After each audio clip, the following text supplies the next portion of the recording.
Shalom, shalom. Bwana Yesu asifiwe sana. Na tumainia kwa mko salama katika karibuni katika kipindi hiki kingine cha kuweza kuchangia neno la Mungu pamoja. Neno fupi tu ambalo ni la kuhimiza, ambalo ni la kutufundisha, la kutuonya bila kwenda mbali, bila kupoteza muda. Neno ambalo nimetiwa shauku ya kuweza kulichangia. Ni neno kuhusu kushabikia waimbaji. Tunaposema kushabikia waimbaji, watumishi wa Mungu, tunawashabikia kwa namna gani? Ushabiki umepita kiwango ambacho kama Wakristo tunaanza kujiwekea miungu ya waimbaji fulani, ya watumishi fulani, ya mchungaji fulani. Unakuta mtu anamwabudu mchungaji kuliko Mungu. Unakuta mtu anamwabudu nabii kuliko Mungu. Anamfuata nabii fulani kuliko Mungu. Unakuta mtu anamfuata mwimbaji fulani, anashabikia mwimbaji fulani kuliko Mungu. Mungu atatusaidia sana. Hali gani ya kushabikia? Hadi mpaka pale tunajisahau kiroho. Mpaka pale tunajisahau katika nafasi zetu mbele za Mungu. Neno la Mungu linatuambia katika kitabu cha Mathayo ya kuwa katika mstari wake ule wa tukianza ile sura yake ya 5, aseme heri wenye moyo safi, maana hao watamuona Mungu. Hiyo ni katika mstari wa 8, Mathayo 5 mstari wa 8, sema heri wenye moyo safi, maana hao watamuona Mungu. Na Mungu anataka tuwe na mioyo safi, anataka tutakaswe, anataka tuweze kumwabudu yeye. Maana amri ya kwanza aseme usiwe na miungu mingine ila mimi. Hiyo ndio amri ya kwanza. Lakini unapoona katika matatizo yetu, majanga ambayo tunaipitia katika maisha, una mahitaji fulani, kulikoni kuyabeba kwanza kwa Mungu, unayapeleka mbele ya nabii, unayapeleka mbele ya mchungaji fulani, aseme labda huko ndo nitapona, labda kule ndo nitapona. Aseme kumekuja mchungaji wa hatari sana, kumekuja nabii, tena ni nabii kabisa. Anaitwa nabii kabisa. Ni nabii kweli kweli. Unakuta huyo nabii anatumikisha vitu kabisa hujui hata amevitoa wapi. Hizo nguvu anazozitaja hujui kama amevitoa wapi.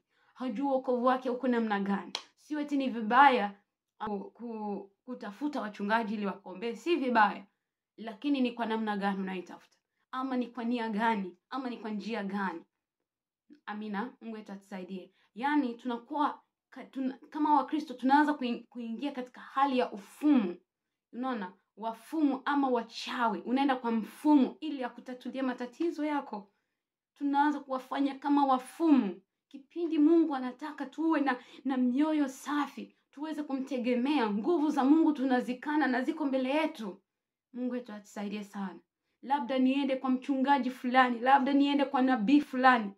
Manabii wengine hawa unakuta wanatumikisha nguvu za giza.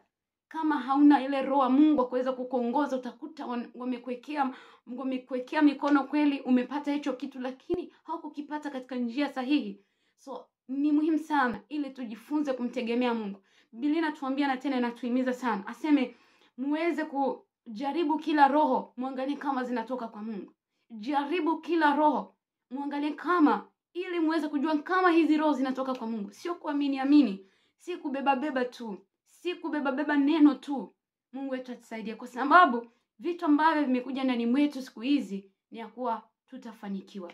Tutapata hiki, tuna matatizo yetu yatatatuliwa. Hatujui katika hayo matatizo Mungu mwenyewe ana nguvu ya kufanya njia ya kuweza kutengeneza maisha. Maana neno la Mungu linaniambia ya kuwa hakuna jaribu ambalo lililokupata ambalo lilikuwa la kukumaliza ama kukuua. Maana kila jaribu ambalo lililotaka kukushinda, Mungu alifanya njia ili aweze kukuokoa.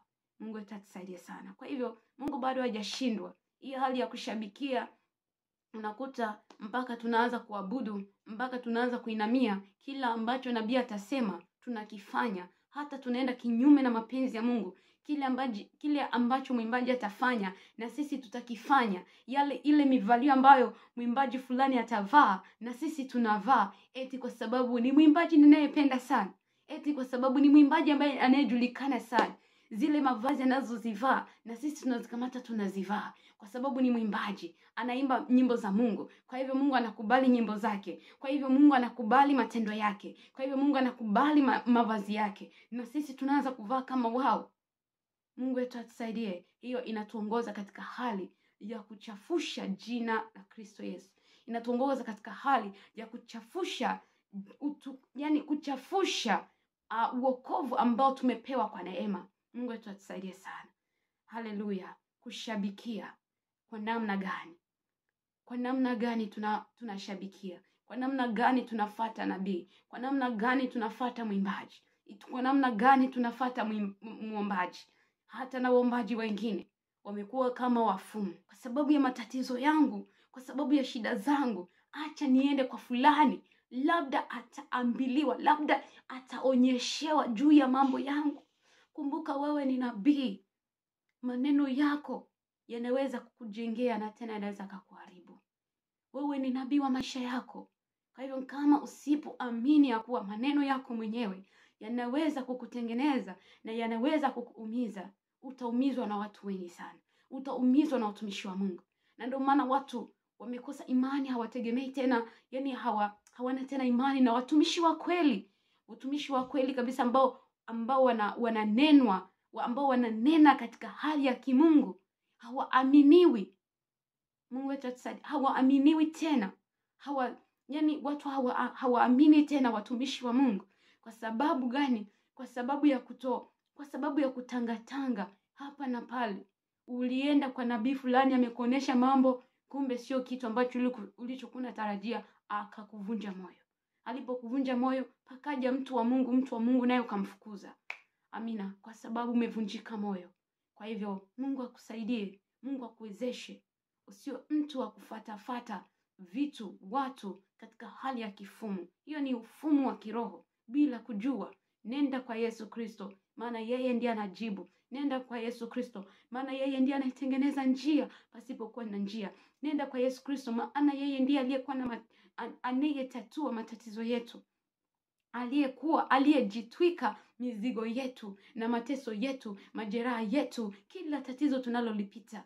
Nenda kwanza kwa Yesu. Mlilie kwanza Yesu kabla hujaenda kwa hawa manabii. Mungu atusaidie sana. Mungu atunusuru tuweze kujifunza namna gani ya kumtegemea Mungu. Namna gani ya kuweza kujistiri mbele za Mungu. Amina. Mungu atusaidie sana.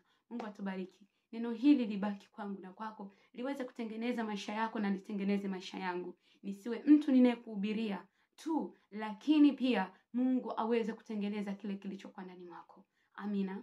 Mungu atubariki na atuwezeshe. Acha tuombe sote kwa pamoja. Bwana Yesu, tunasema asante. Asante kwa neno lako. Acha neno hili libaki ndani yetu, libaki ndani ya ndugu yangu, ndani ya damu ya Yesu Kristo, liweze kutengeneza na kubadilisha hali na misingi ya maisha na moyo wetu. Ndani ya jina la Yesu Kristo nikienda kwa nikiamini. Amina. Shalom.